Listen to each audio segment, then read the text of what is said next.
Bicara tentang sejarah Indonesia tentu tidak terlepas dari kisah-kisah mistis ya Pak ya. Iya, betul sekali.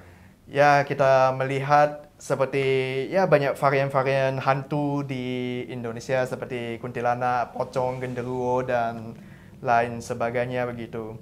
Jadi khazanah sejarah perhantuan di Indonesia sebenarnya menarik untuk dijelajahi ya Betul Pak ya. sekali Pak Daniel, betul sekali. Ini membuat saya tiba-tiba teringat ada salah satu kota di Indonesia yang literally itu memakai nama hantu, yaitu Betul. Pontianak di Kalimantan Barat ya Pak ya. Betul sekali.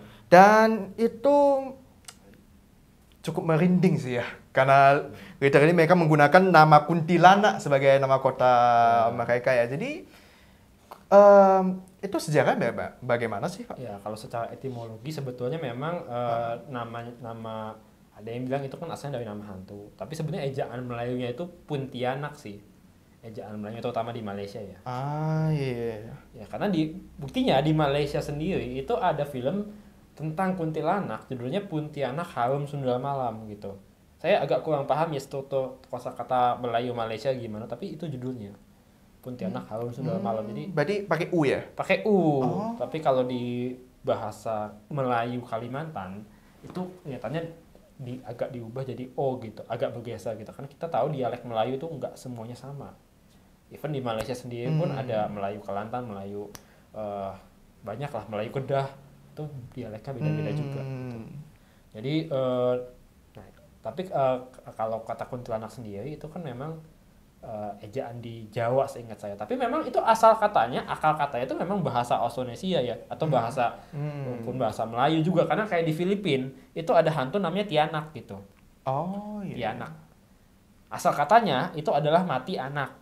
Jadi hantu itu mau Puntianak, Kuntilanak atau Tianak itu dari perempuan yang sedang hamil meninggal atau dia melahirkan lalu meninggal dan kemudian menjadi hantu begitu. Itu di tiga bangsa itu seperti itu. Ah ya, berarti konsep kuntilanak sendiri itu berasal dari sejak zaman Austronesia ya Pak ya? Sebetulnya harusnya konsep hantunya udah dari zaman Austronesia. Oh ya, sedikit penambahan ya. Di Sunda, kalau kita membaca nomenklatur Sunda, folklore Sunda, itu namanya bukan kuntilanak, tapi Yoiwa. Yoiwa itu tapi tidak spesifik. Jadi gini, tidak spesifik dia itu matinya tuh karena melahirkan, tapi Yoiwa itu lebih ngacu kepada hantu yang pendendam dan memang dia itu ya apa namanya? Dia bergentayangan di satu tempat, Yoiwa itu. Tapi memang kebanyakan orang sih mengasosiasikannya dengan makhluk sejenis kuntilanak gitu. Tapi Yoiwa itu sendiri ya dasarnya hantu sih. Kalau nomenklatur hantu Sunda tuh lebih komplit sebetulnya sih. Ada Juik beda sama Yoiwa gitu. Ada kayak gitulah, banyak lah. Nanti mungkin kapan-kapan kita bahas soal nomenklatur hantu Sunda, tapi itu lain kali. Itu lain kali. Jenis-jenis hantu Sunda berarti ya? Iya, betul. Karena itu agak lebih kompleks membahasnya. Kembali lagi kalau soal kuntilanak sendiri, itu bisa dibilang mungkin itu akal katanya Austronesia, tapi itu of course Filipina, karena kita tahu Filipina kan juga terpengaruh budaya Melayu sempat ya di zaman waktu Filipina dipengaruhi oleh Kesultanan Brunei, terutama sampai ke wilayah Manila, itu kan budayanya Melayu. Jadi wajar kalau ada kesamaan gitu. Nah, tapi memang ya terutama ya kuntilanak, muntianak sama tianak. Nah, tapi kalau tianak tuh kebanyakan mengacunya kepada anaknya sendiri, bukan kepada perempuannya sih. Tapi akalnya sama begitu. Tiga-tiganya sama. Memang yang paling dekat tuh Melayu, tapi kalau wujud hantunya sendiri itu kan memang belum ada sumber tertulis yang menjelaskan soal itu gitu. Even bahkan di Jawa pun sebetulnya di zaman Majapahit itu belum ada soal. Belum ada ya? Jadi gini, di zaman Majapahit itu menurut naskah Kakawin Sena sama Kidung Sudamala itu adanya hantu-hantu seperti genderuwo, banaspati, dan hantu-hantu berbentuk potongan tubuh manusia. Gitu. Jadi kok bisa kepikiran ya begitu ada hantu dengan potongan tubuh manusia begitu? Oke. Nah, itu menurut saya akalnya ada dua nih. Akalnya ada dua. Kenapa bisa begitu? Pertama, mungkin tradisi Austronesia. hantu-hantu di Kidung Sudamala dan Kakawinsana itu paling mirip dengan hantu-hantu Jepang. Bola api, tubuh-tubuh manusia, orang dengan bentuk-bentuk yang ganjil, atau makhluk-makhluk dengan tubuh yang ganjil, itu paling mirip dengan yokai Jepang. Yang tubuhnya tidak lengkap, yang Iya. jalannya kayak gini. Ya, itu bisa itu iya. dugaan saya, itu analisis saya itu pengaruh Austronesia. Yang kedua, faktor kedua gini. Kalau berdasarkan ini perspektif mistis ya. Perspektif mistis itu kan memang hantu itu kan asalnya energi. Tapi yang memberikan mereka bentuk itu adalah alam pikiran manusia. Alam pikiran manusia itu ngikutnya kan dari budaya. Nah, kalau dari perspektif antropologi, hantu itu kan memang ya produk dalam pikiran manusia pada zamannya gitu. Jadi karena zaman Majapahit itu kan zaman Hindu ya. Nah, orang meninggalnya kan di ngaben, dibakar. Jadi kalau dalam proses pembakaran atau kremasi, jangan dibandingkan dengan proses kremasi sekarang yang udah rapi. Iya, udah pakai gas ya. Iya, nah itu contohnya nih kalau di Tiongkok aja dulu, itu kan aslinya orang Tiongkok itu kan meninggalnya dibakar aslinya. Nah, tapi karena kayu itu mahal dari zaman dulu sampai sekarang kayu itu mahal, jadi kan akibatnya pembakaran tidak bisa berjalan secara sempurna. Akibatnya ada tubuh-tubuh yang tersisa. Iya. Tubuh yang tersisa. Nah, di Bali kan juga masih ada ngaben gitu kan, masih. Nah, akibatnya apa? Akhirnya, kalau di Cina sendiri akhirnya kan bergeser jadi pemakaman orang dimakamkan dibikin bongpai gitu.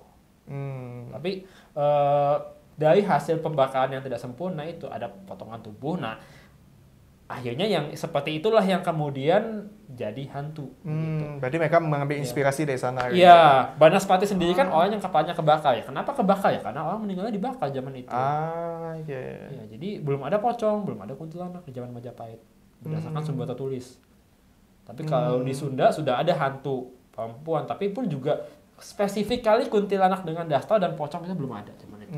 Belum ada. Gitu.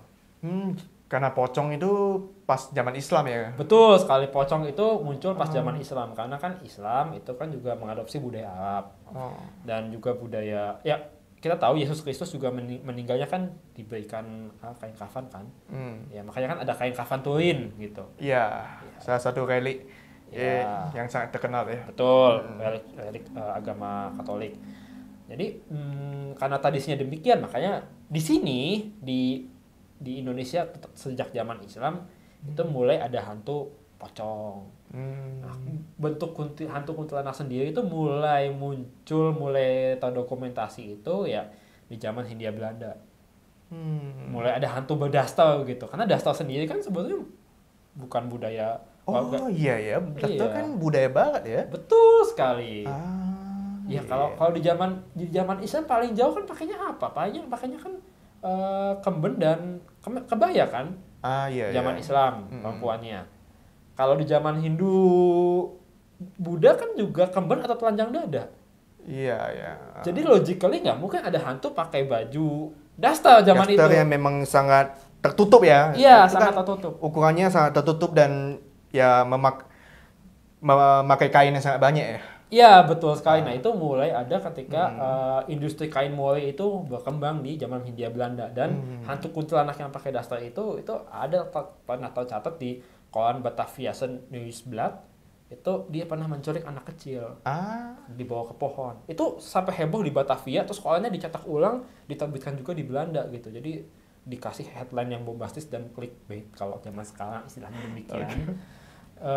Bahwa ada penculikan anak oleh kuntilanak gitu loh. Begitu. Tapi mulai ada tuh zaman Belanda gitu. Jadi berarti konsep kuntilanak sendiri itu adanya pas zaman Belanda berarti ya? Tepatnya konsep wujud hantu kuntilanak Wujudnya, ya? yang kita kenal sekarang gitu. Ah. Tapi kalau di zaman Pontianak tadi seperti yang Anda singgung, itu mungkin hantunya masih bentuknya abstrak lah. Abstrak ya. Ya mungkin hantunya masih bentuk hantu perempuan ya kayak asap, kayak energi gitu loh. Mungkin bisa ketawa-ketawa, tapi itu juga ada beberapa teori soal asal mula Pontianak tuh asalnya dari kuntilanak, ada beberapa teori soal itu.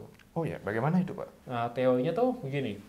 Teori pertama of course bahwa pendiri kota Pontianak yaitu Syarif Abdurrahman Al-Qadri yang keturunan Arab Hadramaut itu mendirikan kota Pontianak yang menjadi cikal bakal Kesultanan Pontianak itu setelah dia menembaki kuntilanak dengan meriam. Gitu. Berarti mati 2 kali dong. Ya bisa dibilang begitu. Gitu. Intinya mereka kabur lah. Terus tanah mereka itu diambil buat jadi kerajaan. Iya. Teori kedua itu pernah diterbitkan juga di Neo Historia. Bisa dicari kalau di Facebook atau Twitter Neo Historia Pontianak atau Neo Historia Kuntilanak, nanti ada keluar artikel mana yang dimaksud. Jadi teori kedua. Even sumbernya bisa dibaca juga di artikel tersebut. Bahwa Syarif Abdurrahman Al-Qadri. Nah, ini kita agak ke backstory-nya beliau. Beliau tuh siapa sih? Beliau itu anak seorang Habib di Mempawah. Mempawah itu kan juga dulu kerajaan di Kalimantan Barat yang mana dipimpin oleh penguasa keturunan Bugis. Nah, tapi kemudian Syarif Abdurrahman itu merantau ke wilayah yang menjadi Pontianak, itu masuk teritorialnya kerajaan Ismahayana Landak. Itu terus mendirikan kampung Pontianak di situ. Nah, tapi kemudian beliau berperang dengan Ismahayana Landak. Nah, itu menurut artikel tersebut dan menurut sumber yang tertera di situ, itu beliau berperang dengan dibantu oleh Lo Fang Pak dari Kongsi Lanfang, Wangke ya, dan juga dengan company Hindia, company VOC. Gitu. Berarti ini kisah tentang Cina, Belanda, dan Arab menggebuk Kesultanan Pribumi ya? Kurang lebih demikian. Nah, kalau Ismahayana Landak itu ada yang bilang, jadi gini, gelar-gelar yang dipakai oleh para penguasa itu kan kebanyakan Panembahan. Yaitu mana gelar yang asalnya awalnya gelar Jawa kan itu. Oh iya. Kenapa? Karena Majapahit itu kan dulu kan sangat dominan di Nusantara. Jadi, walaupun itu kerajaan sudah Islam, tapi mereka pakai gelarnya Panembahan, gelar Jawa. Karena dulu Majapahit kan dominan. Nah, Ismahayana Landak sendiri ada yang bilang itu punya silsilah ke Majapahit, maksudnya ke keluarganya tuh udah dari zaman Majapahit. Ada yang bilang mereka tuh berdarah Dayak. Jadi ada beberapa teori lah gitu. Ya, bisa diklarifikasikan ke pihak sananya langsung lah. Nah, tapi prajurit di bawahnya ya ada orang Melayu dan mungkin ada orang Dayak. Nah, tapi apapun itu, orang Nusantara zaman dulu tuh kan ahli dalam perang gerilya. Mau Melayu atau Dayak, terutama Dayak. Jadi kuntilanak itu adalah metafora dari keahlian perang mereka di hutan gitu. Oke. Ya, jadi mereka pandai bergerilya di hutan dan akhirnya didemonisasikan sebagai kuntilanak. Kan kita tahu sejarah kadang-kadang ditulis oleh pemenang, kadang-kadang. Iya, tapi tidak semuanya ya. Tidak selalu, tapi kadang-kadang kalau sejarah ditulis oleh pemenang biasanya narasinya begini. Yang kalah itu sering didemonisasikan. Begitu, kayak misalnya jadi serangan mereka itu dijustifikasi ya? Iya, begitu. Nah, teori ketiga itu yang dilawan oleh Syarif Abdurrahman itu adalah bajak sungai, pembajak sungai di daerah yang jadi Pontianak itu. Ditembaki meriam, mereka kabur. Nah, akhirnya mereka diabadikan sebagai hantu kuntilanak gitu. Oke. Tapi wujud hantunya seperti apa itu kan memang tidak dijelaskan secara detail. Begitu. Jadi tadi Bapak kan bilang tadi itu konsep kuntilanak, wujud kuntilanak yang kita kenal saat ini kan berasal dari zaman Belanda yang dimana itu daster kan juga salah satu pakaian yang dibawa. Betul sekali. Tapi kalau kayak hantu noni Belanda itu kan kelihatan lebih rapi, lebih mewah gitu ya. Tapi kalau kuntilanak lebih lusuh, apakah bisa dibilang ya itu kuntilanak versi lebih proletar daripada noni Belanda? Ya, insight yang bagus Pak. Jadi memang ada kemungkinan hantu kuntilanak itu sendiri terinspirasi lah dari hantu noni Belanda. Jadi memang hantu noni Belanda tuh versi elitnya dan hantu kuntilanak tuh versi lightnya lah gitu. Karena kan kalau relasi kuasa di zaman itu kita asumsikan kan hantu itu kan koin atau bisa dibilang energi orang yang udah meninggal. Kalau kita bicara mistis ya. Manusia di zaman Hindia Belanda tuh hidupnya gimana sih? Atau di zaman VOC gitu sebelumnya juga. Itu kan pribumi itu kan di bawah Belanda secara kekuasaan, secara politik, secara ekonomi gitu. Jadi akibatnya ketika menjadi hantu pun ada ketimpangan, ada relasi kuasa tetap berjalan. Berarti gitu. di dunia hantu juga ada kelas-kelasnya juga ya? Memang ada. Berarti mereka itu terbagi dalam berbagai kelas kayak kita juga gitu? Iya. Kalau dibaca di buku kisah Tanah Jawa itu agak menjelaskan secara lengkap. Tapi itu bisa diverifikasi ke orang yang sudah sering berurusan dengan makhluk gaib ya. Jadi kayak kuntilanak sendiri, itu di kuntilanak itu yang kita kenal yang putih itu justru yang biasanya kelas rakyat jelatanya. Itu yang paling jelata berarti? Sebetulnya kalau yang paling jelata adalah kuntilanak yang nggak pakai baju itu juga ada, Waduh. tapi itu jarang. Oh, jangan muncul karena malu kali ya? Karena itu bisa dibilang itu kuntilanak yang belum jadi gitu sebetulnya. Berarti masih dalam proses ya? Iya, itu ya. Tapi yang umum, yang common kuntilanak, spesies kuntilanak. Ini saya beranggapan bahwa kuntilanak itu sebetulnya adalah spesies makhluk gitu. Spesies yang sudah mau punah berarti ya? Iya, entahlah. Tapi yang spesies yang putih itu kuntilanak common, kuntilanak yang paling banyak. Yang kelas-kelas jelatannya. Nah, nanti lama-lama mereka akan upgrade level, mereka akan berevolusi ke tingkat yang lebih tinggi gitu loh. Bisa berdasarkan umur, makin tua makin berevolusi, pakai cara biasa, atau mereka bisa upgrade dengan cara ikut quest, menjalankan mission, atau mereka tuh akan bisa beli item juga, atau top up gitu loh. Ngumpulin XP? Ngumpulin XP, iya dengan itu caranya. Sebenarnya ini dunia hantu apa Pokemon sih? Pokemon itu yang bikin orang Jepang kan? Iya. Kan ada Pokemon yang kayak hantu kan? Oh iya ya, yang di Lavender Town ya. Ya jangan lupa tadi, saya tambahkan ya. Hantu-hantu di zaman Hindu tadi yang di Kakawin Sena itu paling mirip dengan hantu-hantu Jepang. Jangan lupa orang Indonesia sama orang Jepang tuh sama-sama punya pertalian darah Austronesia. Jadi masukkan ke situ. Makanya, persamaan, tapi persamaan hantu Jepang, hantu Jawa nanti mungkin akan kita bahas di pembahasan lain lah. Iya, supaya nggak memanjang. Kita balik lagi ke kuntilanak. Itu memang nanti ada kelas-kelasnya gitu. Jadi dari putih, umumnya penguasa berikut itu adalah merah. Pernah dengar nggak? Oh ya, kuntilanak merah ya. Tapi itu rare banget ya Pak ya? Rare, tapi nggak sangat rare. Nggak sangat rare. Okay. Jadi gini, kuntilanak tuh tinggal di satu koloni, biasanya di pohon. Pohon, ada pohon besar mereka tinggal. Habitatnya mereka di situ. Biasanya satu koloni kuntilanak, satu pohon itu, satu koloni terdiri atas beberapa ekor dari hitungan jari sampai belasan, dan itu biasanya ada leadernya yang merah gitu. Berarti kayak pemimpin kawanannya gitu. Iya, pemimpin kawanan itu yang merah gitu. Jadi semakin kuat mereka itu akan semakin nggak butuh tim gitu. Tapi yang putih itu yang biasanya jadi kroco-kroconya gitu. Yang leadernya itu merah. Nah, kalau di komik juga kan ada siapa namanya Kang Cilox, bisa dibaca di IG. Itu beliau tuh orang Sunda ya. Itu bikin karakter kuntilanak namanya siapa ya? Kinanti sama Tilah. Nah, yang bosnya itu Tilah yang merah, yang putih itu kuntilanak junior. Tapi memang kenyataannya begitu. Kuntilanak magang ya berarti?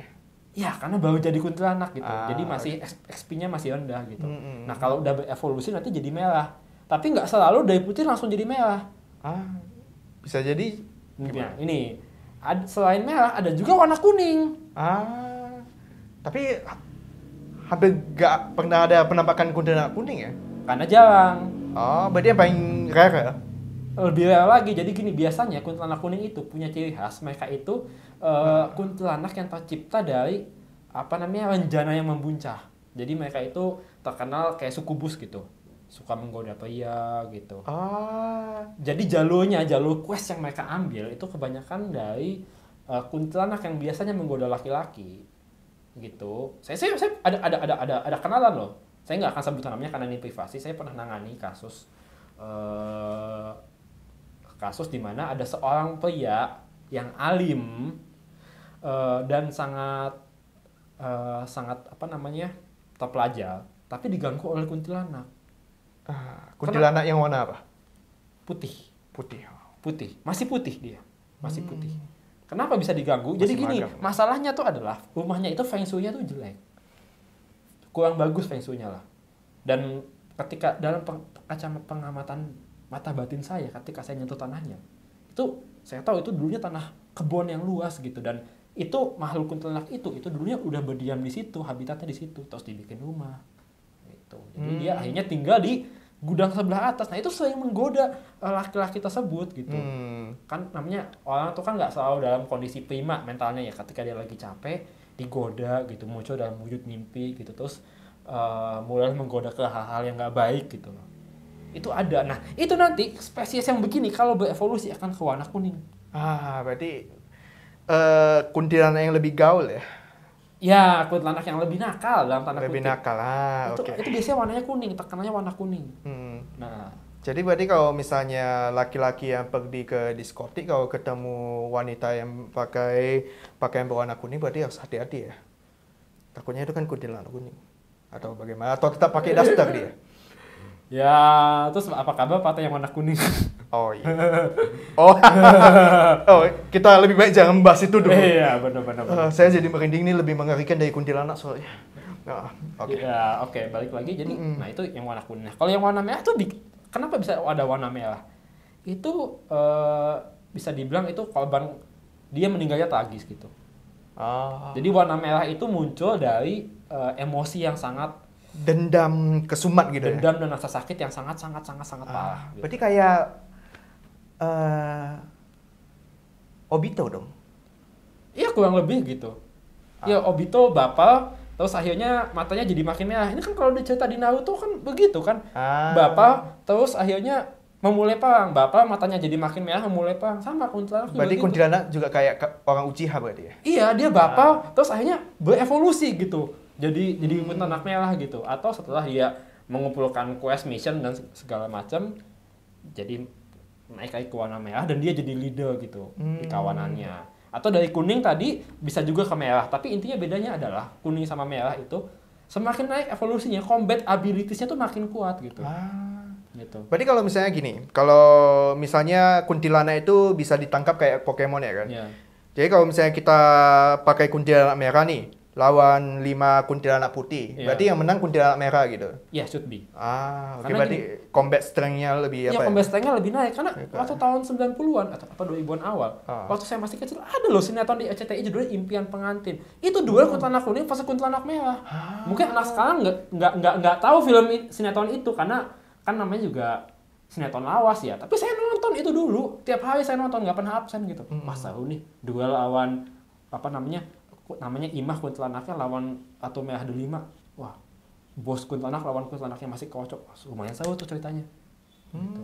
Tapi itu zaman dulu. Saya nggak tahu siapa yang bikin sinetron itu, tapi lumayan relate.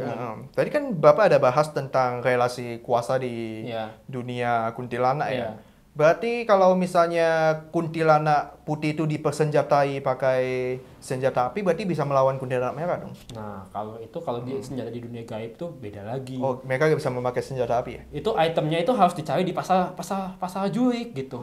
Jurik juga ada pasarnya gitu. Jadi dulu saya nggak sebut areanya di mana ya, tapi masih di Jabodetabek ada pasar jurik di mana bisa membeli makanan dan bisa membeli item untuk makhluk-makhluk itu. Okay. Jadi ceritanya dulu ayah saya dan rekan-rekannya tuh pernah nangkap sejenis lemon buaya lah gitu. Seperti sih ada itunya lagi, ada paranormalnya lagi. Nah itu, tapi ayah saya itu hanya terus membuang aja. Dia mau dibuang ke pasar jin gitu. Nah itu kan lumayan, nanti dia bisa belanja item di situ. Jadi di atas merah masih ada lagi, mau tahu nggak? Apa itu? Masih ada lagi, ada di atas merah, atau nggak di atas juga sih. Selain merah ada hijau, ada biru, ada ungu, pink, oranye dan hitam. Ini kuntilanak apa Power Ranger sih? Ya mungkin, ya mereka akan bisa henshin intinya itu nanti kayak Kamen Riders gitu. Tapi spesifikasinya beda-beda lagi. Nah kalau hijau itu dia tuh lebih ahli dalam sihir dan manipulasi. Berarti di antara kuntilanak juga ada spesialisasinya? Ada gitu, ada. Jadi karena di dunia gaib itu hubungan antara jurik itu sangat dinamis gitu loh. Sangat dinamis. Jadi misalnya gini, kalau Anda baca ceritanya Simple Man, itu ada kasus di pabrik gula di dekat situ, di dekat rumahnya Simple Man. Dan ini juga di beberapa kasus yang saya temui juga gitu. Ada kuntilanak putih dan merah satu koloni tinggal dengan sangat damai di sebuah pohon jambu. Namun semua berubah ketika pasukan Genderuwo menyerang. Habis itu mereka diserang lagi oleh siluman naga gitu. Jadi antara hantu juga ada perebutan tanah, ada konflik agraria, ada apa? Konsep-konsep pemerintahan dan konsep-konsep ideologi juga ada. Saya tidak tahu apakah mereka secanggih itu berpikir, tapi perebutan kekuasaan itu normal di dunia Oh, Juik. berarti IQ mereka juga masih rendah ya? Ya, itu kalau untuk IQ masih dites oleh psikolog hantu, tapi aku tahu ada iya. nggak ya? Yang saya tahu sih kalau tukang masak Juik ada profesi-profesi lainnya. Nah balik lagi karena kehidupan di dunia Juik itu sangat dinamis, makanya spesifikasi mereka beda-beda. Tapi di antara para Juik tuh yang paling kuat itu di antara kuntilanak. Itu level tertingginya ada hitam sama ratu kuntilanak. Berarti kan kuntilanak kayak ratu lebah gitu. Nah, jadi gini, kalau kuntilanak hitam itu dia dapat kekuatan itu biasanya pakai top up. Berarti pay to win dong. Jadi gini, biasanya mereka bekerja dengan dukun gitu. Bekerja sama dengan dukun. Dukun itu jadi apa namanya? Jadi kayak HRD-nya gitu loh. Terus yang si kuntilanak ini dia tuh kerja jadi pegawainya Pak Dukun gitu untuk ngirim santet, untuk ngerjain orang gitu. Nah, nanti si dukun itu sebagai balasannya dia top up pakai the power of the dark side of the force gitu. Pakai sihir hitam, nanti dia levelnya naik. Cuma kadang-kadang dukun itu juga licik. Kayak kuntilanak tuh harus baca secara dan ketentuan berlakunya. Tapi emang kuntilanak bisa membaca? Harusnya ada aksara gaib sih. Tapi Okay. intinya gini, kadang-kadang supaya kuntilanak itu nggak makal ke si dukun, dikasihnya kuotanya nggak unlimited. Jadi kalau dukunnya mati, dibunuh sama kuntilanak, maksudnya dikerjai sehingga meninggal, itu nanti power levelnya turun lagi. Gitu. Oke. Berarti kayak benar-benar kayak main game ya? Memang gitu. Oke. Itu hitam. Nah, kalau ratu kuntilanak itu agak beda lagi. Ratu kuntilanak berarti hanya satu-satunya? Atau ada banyak gitu? Ada banyak, tapi di tiap area tuh beda-beda. Jadi misalnya di satu provinsi atau satu kabupaten satu gitu. Jadi areanya lebih luas dan dia tuh memerintah banyak sekali koloni-koloni kuntilanak. Dan biasanya tuh dia tuh nggak hitam nggak apa, tapi dia tuh kadang-kadang emang hitam sih, tapi dia intinya udah pakai baju kebaya atau gaun atau kayak orang normal aja. Nah, ini juga di kisah Tanah Jawa itu disebut kalau semakin levelnya naik, dia semakin cantik. Iya. Jadi ratu kuntilanak itu sama aja kayak penggambarnya Roro Kidul lah gitu. Cantik. Saya dulu punya gebetan. Itu dia cantik banget. Dan dia selalu menyakiti hati saya. Ada kemungkinan dia itu ratu kuntilanak gak sih? Ya, Anda tunjukkan dulu fotonya ke saya. Nanti saya analisis, saya terawang, terus saya lihat sionya apa, ngohengnya apa. Nah, nanti mungkin bisa ada jawabannya gitu. Tapi kalau sekedar cerita saya kurang. Ya Pak, ini saya sudah makin merinding sih Pak. Saya takut ada ratu kuntilanak yang hadir bersama kita hari ini Pak. Mungkin kapan-kapan kita bahas kategori kuntilanaknya lebih mendalam di Pak Dua ya. Boleh. Ini tangan saya juga sudah sangat getang. Ini saya takut ada kehadiran macam-macam di sini ya. Ada kuasa-kuasa gaib yang. Iya. Bagi kawan-kawan yang mungkin ingin menggambarkan atau ingin bertanya, mungkin bisa menambahkannya di kolom komentar. Terima kasih. Jangan lupa subscribe channel YouTube Neo Historia kawan-kawan ya. Dukung juga channel kita selalu berkembang. Jangan lupa follow juga sayap mistik dari Neo Historia di IG sama di Facebook, namanya Neo Mystic Posting. Itu hanya untuk ngebahas soal folklore, kearifan lokal dan yang gaib-gaib. Jadi kalau di Neo Historia pusat itu biasanya tidak dibahas, tapi kalau di sayap itu hal-hal yang gaib-gaib kita berarti bisa menjelajahi pengetahuan tentang dunia gaib di sana ya. Betul sekali. Ya, oke, siap. Kalau begitu sampai bertemu lagi ya. Sampai bertemu lagi.